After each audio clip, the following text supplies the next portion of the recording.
Today I'd like to talk to you about how can you transform your past into your very own unique superpower. This is something that might look a bit cheesy, right? Like, what do you mean a superpower? I'm no superhuman. I don't have any super abilities. Well, just stay around and you will find a way, a very easy way to leverage everything that happened to you up to this very moment into something that will help you push through any kind of challenge you will be facing from today on. I've been thinking a lot about how can I make my own past my secret weapon, right?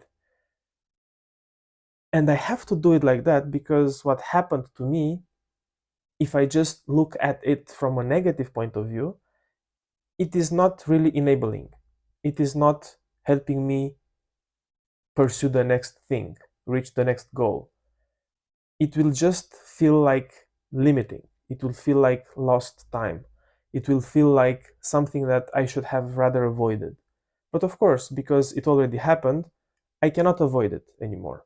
It happened as it happened because it couldn't have happened otherwise, right?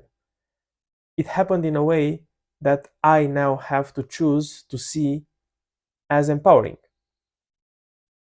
And let's go through an example because I want to point you in a direction which might be new for you in terms of how you think about your past. Let's let's agree first of all that most people think about their past as being somehow limitative or static or maybe even a liability, you know. They can't do anything about it. There are these things that happened to them maybe recently or maybe a long time ago that cannot be changed. It was out of their reach. It was something that they had zero control over, and they feel like they were just a character, in a movie that someone wrote, and they had zero choice in terms of what's their role in it. So it happened to them, and then now here they are, affected, broken. Nothing can be done about it, right? And let's talk about a guy that most probably everyone knows, Tony Robbins. I think I talk a lot about Tony Robbins because he's an aspirational person. He's someone who overcame incredible obstacles in his life. And I'm bringing him up especially in the context of this discussion because he had a very rough past. He was raised by an abusive alcoholic mother, single mother, to give her some credit for being overwhelmed. But he had a very, very difficult childhood. However, he ended up somehow being Tony Robbins. And by any stretch of imagination, we cannot reasonably think that this very thing that happened to him, this very abusive childhood that he had, we cannot imagine that it was not this very thing that led him to overcome his own condition ultimately. So if you look at it from this perspective, we should somehow owe to his mother his success and the fact that he helped thousands of people and impacted positively the lives of thousands or tens of thousands of people around the world could be, indirectly at least, attributed to the fact that his mother was abusive. Which is a bit of a paradox. It's a bit strange. How could we now be grateful for a person who abused her child and didn't offer that child the perspective of a joyful, constructive, empowering childhood? This is all we expect from a parent, to enable their kids to develop in the most amazing way possible. This is our responsibilities as parents. And yet, most probably, if Tony Robbins would have had a nice childhood, he would not have found that drive, that energy to overcome his condition and become who he is today. So, how can we reconcile this seeming paradox between something that we would want to avoid at all costs and this equanimity that we should also have when we look at what happened to us, given that in real time, it's almost always impossible to predict the implications long term of what's happening today. Tony Robbins, when he was a kid and when he was 8 and 10, for sure, if we would have observed him in his medium, in his environment, we would have called police, we would have taken his mother, we would have placed him in childcare and so on. And that would have been the perfect thing to do. At the same time, when we look back, would we make this trade-off easily, knowing that maybe thousands of people would have committed suicide if they would not have met Tony Robbins in their lives? Because some of them, when they go to these events, they are really close to rock bottom. I've seen a documentary with a guy who was there, was suicidal, and he's informed upfront by his team about the few people in the room who have these suicidal ideations, and he is reaching out to them and he's transforming them on the spot, more or less, and it's absolutely amazing. So for sure, seeing an abused kid,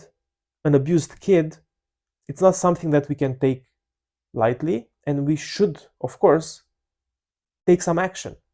Why I'm framing it like this is just to show that when we look back, it's not easy to say if what happened to him was good or bad. It was bad for that small child in that moment, in those years when he suffered a lot. Of course, it was bad. But long term, from a bigger, broader perspective, in terms of global impact on people's lives, in terms of positive impact on the world, what happened to him was the very thing that was required for this positive impact to actually exist at all. So I gave you this example to see how you can choose in the end to see your past differently. And instead of seeing your past as limitative, you can see it as being empowering. Instead of seeing it as being static, you can see it as being fluid. You can look at your past from the angle of what you need, from the context of what you live today, and look back at past events and see how some events, especially the most challenging ones, happened for a reason. Happened so you can learn a very important lesson, so now you get to make better choices and become a better person and go to the next level. Because if you choose to see past challenges as life lessons, then you become empowered by your past. The past, it's not limiting you anymore. The past is not a burden. It's not something negative to avoid at all costs. It's something that is part of you. And not only you tolerate what happened to you,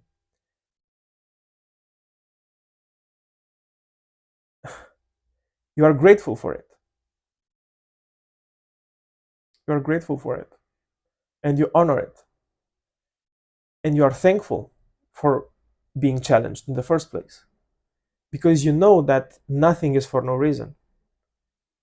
And this is the superpower that you can develop for yourself. And this is within your grasp. It always was within your grasp. But most of our lives, we live compulsively thinking about how we can avoid challenging situations and hardship, because of course it's not pleasant while we are going through it. But 100% of the time, if we are kind enough to ourselves to give us the chance to simply go through what we are facing, knowing that eventually it will all make sense, life will be much easier and much simpler because we will not challenge every time how life unfolds. We will not think that life happens to us, right? That wants to punish us for something bad. Life happens for us. Life happens for us to enjoy it the best way possible. And every single thing that happens to us happens for us in order to evolve and be able to live it from the next level consciousness, if you want, in which we are not challenging the way life is unraveling in real time, but rather start to be curious about it. Interesting. I didn't expect this to happen to me. What can I make out of it to make sense in the context of me pursuing this next goal, let's say? If it doesn't make a lot of sense, just leave it alone. Go on, continue with your life, and you will see that it will make sense in the future. So instead of thinking that you can't do anything about your past, that past is a fixed thing that happened to you and you cannot change anything, just give yourself the chance to look at it and try to rewrite it even to benefit your current goals. Yes, you can rewrite your past. The past is not fixed.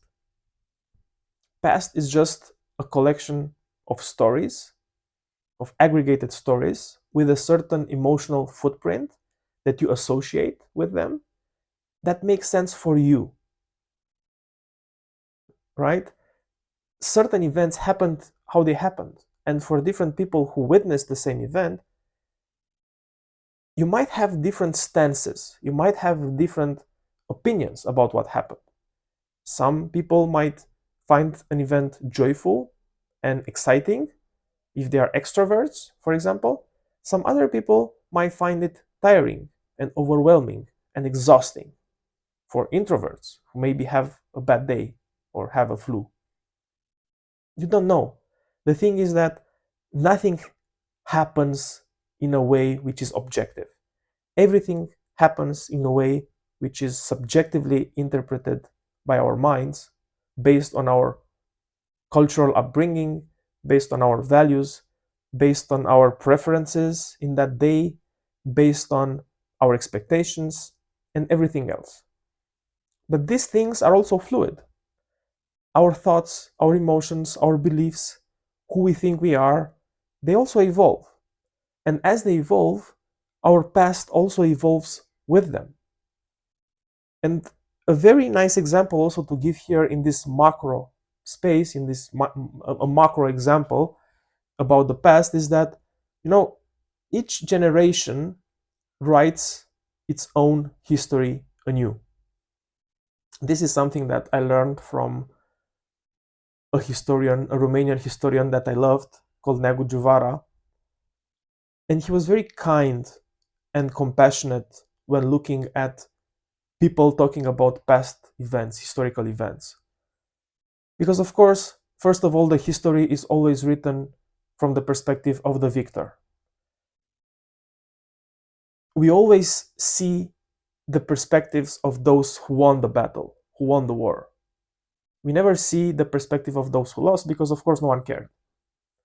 So only if you think about that, you see that nothing is really fixed as such.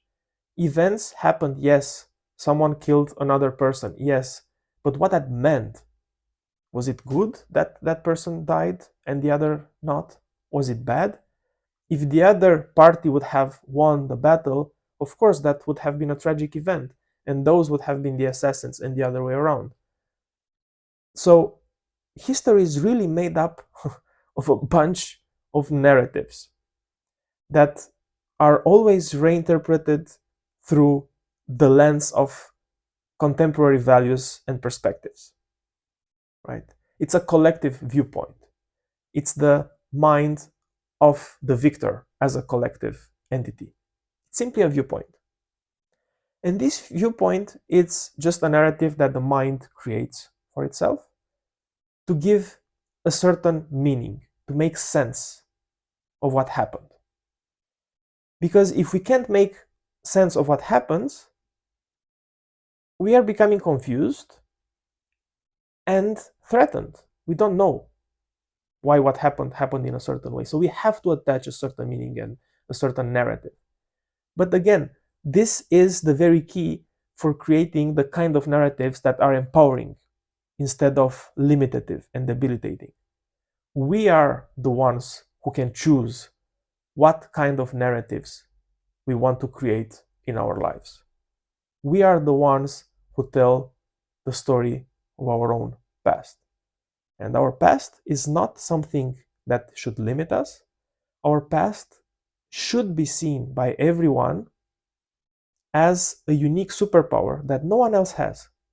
And this very past is the unique, incredible fuel that will push you towards wherever you want to go. Wherever you want to go. This is alchemy. This is what I call real modern alchemy. Because the modern human mind has enough of resources, has enough peace, has enough freedom of thought to think about things that in the past, let's say, would not have been possible. Now we have this freedom of thought. Now we can think about things which are useful for us. We are not imprisoned. We don't always have to follow the narrative that is being imposed on us. And because we become what we think about, it's very important to be critical and self-reflective when it comes down to what kind of thoughts are we running on a day-to-day basis. Are they empowering us or not? And just do this simple exercise to analyze how capable are you to make out of your past and your own thinking about your past your own unique superpower.